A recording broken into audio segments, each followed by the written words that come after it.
चार तास उशिरा आली आहेस तू. लक्षात येतंय का तुझ्या?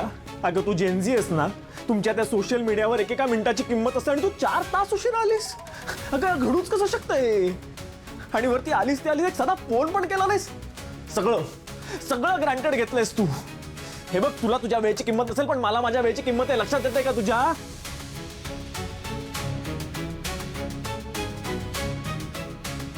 नंबर 99 98 97 96. सर काय काम करताय? तुझ्यामुळे जी माझी चिडचिड होते ना, त्यात डोकं शांत करण्यासाठी मी उलटे आकडे मोजतोय. तू मला आधी हे सांग, तुला उशीर झालाच का? हो सर, ते काय झालं माहितीये का? ऍक्च्युली मला काही फालतू करणं नको. मला तू स्टोरी तर ऐकायचीच नाहीये. सगळी बालिश करणं माहिती आहेत मला तुझी. काय तर ट्रॅफिक लागलं असेल, कोणतरी वारलंच असेल, काय तर मग गिझरात फुटलं असेल, डोंगरात कोसळलं असेल, ही सगळी कारणं माहिती आहेत मला. आणि तुझ्या चेहऱ्याकडे बघून आहे ना, मला अजिबात वाटत नाही की तुला काही प्रॉब्लेम झाला असेल. टाइमपास करत असशील ना तू. तुझ्या त्या मित्रांबरोबर कॅफेमध्ये बसली असशील, नाही तर काय त्या मार्केटमध्ये उन्नर काय करत बसली असशील. तुझ्यासारख्या मुलींना ना चांगलाच ओळखतो मी.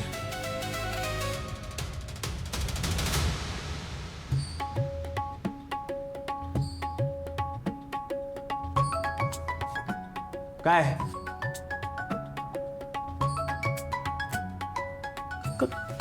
काय झालंय? कसं झालं? तेच सांगायचा प्रयत्न करते मी सर तुम्हाला, पण तुम्ही मला बोलूच देत नाही आहात. आता सांगू? हो सांग. ऍक्च्युली सर, मी ते सकाळी आज मी लवकर रेडी होऊन कॉलेज जायला निघाले होते, कारण मला माहित होतं आज माझ्या आयुष्यात काहीतरी नवीन, काहीतरी वेगळं घडणार आहे म्हणून. याची मला पूर्ण जाणीव होती सर. खरंच आज सर मी जेन्युइनली एक्साइटेड होते कॉलेजला यायला. सर मी हाच विचार करत होते की आजचा माझा पहिला दिवस आहे जिथून मी माझ्या जीवनाला ते हे देणार आहे. ते म्हणतात ना, काय उद्दिष्ट? नाही हो सर, ते लाटण्यासारखं असतं. ते पोळपाट लाटणं नाही हो सर, ते तिथल्या तिथे पलटी मारतं ते कलाटणी. येस, कलाटणी. कलाटणी. हळू हो, सावकाश. कलाटणी सर. पण ऍक्च्युली सर, समोरून लगेच रिक्षा आली. काय तुझ्या पायावरून रिक्षा गेली? नाही, समोरून रिक्षा आली आणि मग मी मागे सरकले. मग हा पाय खड्ड्यात गेला सर. आणि मग इथेच मुरगळला.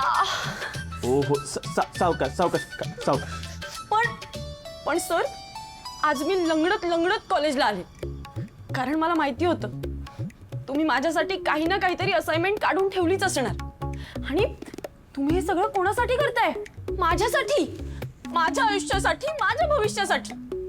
आणि मी असं नाही सर.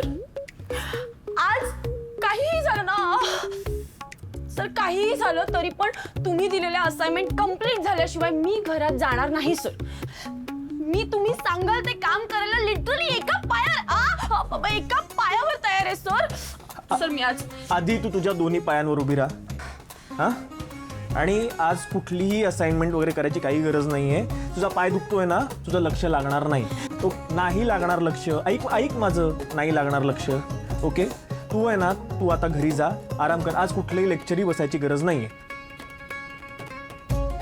नाही सर, नाही. मी असं फालतू एक्सक्यूज देऊन नाही जाऊ शकत. आज माझा पहिला दिवस आहे जेव्हा तुम्ही मला शिस्त शिकवणार होता. आणि मी हे सर नाही. एक काम करा, तुम्ही ना मला अजून असाइनमेंट द्या सर. त्याशिवाय मी नाही सुधारणार सर. सर फार तर काय होईल, मला त्रास होईल, मला माझा पाय दुखेल, मला अजून त्रास होईल. ठीक आहे सर, पण सर आज मी असाइनमेंट कंप्लीट करणार आहे सर. सर प्लीज मला अजून असाइनमेंट द्या सर. काहीही गरज नाहीये. आपण असाइनमेंट्स वगैरे नंतर सुरू करू. आता पाय दुखतोय ना, मग घरी जा, आराम कर. ओके, मला पण आता लेक्चर आहे, मी त्याला जा. Go home, take care.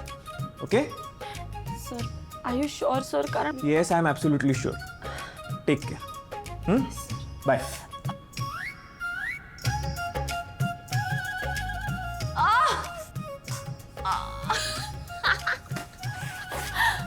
कसलाच आहे डबल बॅटरी. Hello boss. भाई, मी त्याला आज पण पकवलंय. अरे लगेच कन्व्हिन्स झाला यार तू. आणि मला सुट्टी पण दिली आहे. बरं माझं ऐक, मला सुट्टी मिळाली, आपण मस्त कॉलेज बंक करू. आणि नवीन कॅफे झालाय ना तिथे भेटू, ठीक आहे? ऐका पुढच्या 15 मिनिटात मला नवीन कॅफेला भेटा बरं. मला वेळ चुकलेली चालणार नाही. चल मी स्टाफ रूम मध्ये. बाय.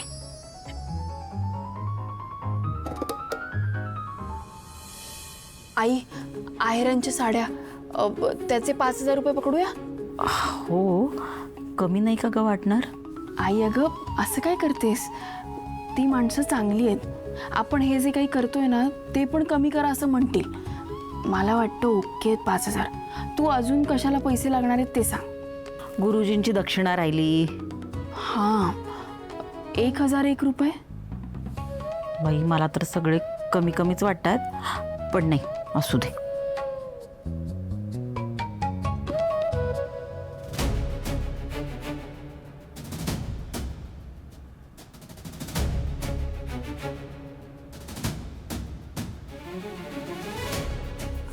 ज्योती या ना, या बसा. ज्योती पाणी जरी आण. जा लवकर. तुम्ही येणार ह्याची कल्पना दिली असती तर जरा तयारी करता आली असती ना. नाही, पाणी राहू दे. तुम्ही आमच्या घरी आला होतात ना, तेव्हा ते चहाचं प्रकरण झालं. सांडला चहा, हात पण भाजला ना तिचा. त्यामुळे ना काही गोष्टी सांगायच्या राहून गेल्या होत्या. म्हटलं प्रत्यक्षात जाऊन सांगून यावं. बोला ना. नाही, जरा स्पष्टच बोलतेय. तुम्ही आमच्या घरी आला होतात साखरपुड्याची बोलणी करायला, तेव्हा घर पाहिलंत ना आमचं. कसं आहे ना, समाजामध्ये आमच्या घराण्याला प्रतिष्ठा आहे, मान आहे, इब्रत आहे. त्यामुळे मला असं वाटतंय की स्वराज आणि प्रीती यांचा साखरपुडा आमच्या इब्रतीला साजेसाच व्हायला हवा.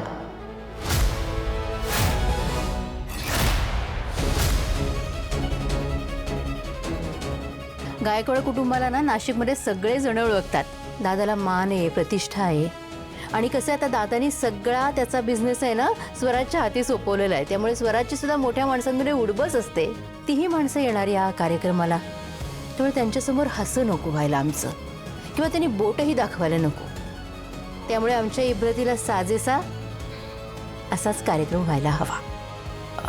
हो हो, तेच आम्ही आता खर्चच मांडत होतो. हो का? नाही, आम्ही ना असे खर्च बिर्च मांडूनच ठेवत नाही हो. सरळ हाताने सगळं खर्च करतो.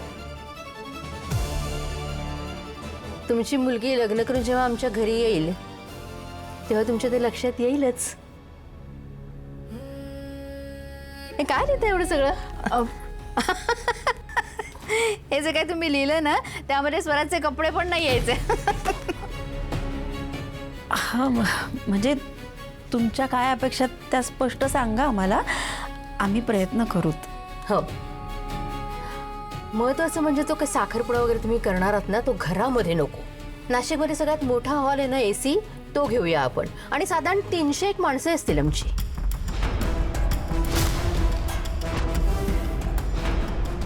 300? हो अगं, एवढ्या माणसांमध्ये उठबस आहे ना 5-50 जास्ती सुद्धा होऊ शकतात. आणि मेनू काय ठरवायचं ना ते मी तुम्हाला लिहून कळवते. आणि ती बुफे सिस्टीम नको. ते उभ्या उभ्याने जेवण अजिबात चांगलं वाटत नाही. त्यापेक्षा भारतीय पद्धत बरी, पंगत. हां, त्यामुळे वाढपीट बिडपीट त्याची जरा व्यवस्थित व्यवस्था करून ठेवा.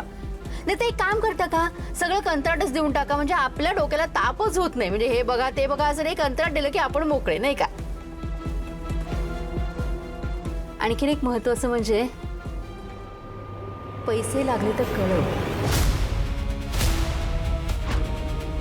ज्योती, संकोच करू नको. हा नाही, आत्ता जो काही जमा खर्च मांडताय ना त्याच्यानं मला वाटतंय पैसे लागतीलच बहुतेक तुम्हाला. निसंकोचपणे मागून घे माझ्याकडनं, लगेच देऊन टाकीन मी पैसे. पण जो साखरपुडा कराल तो गायकवाडांच्या इब्रतीला साजेसा होईल असा मात्र करा.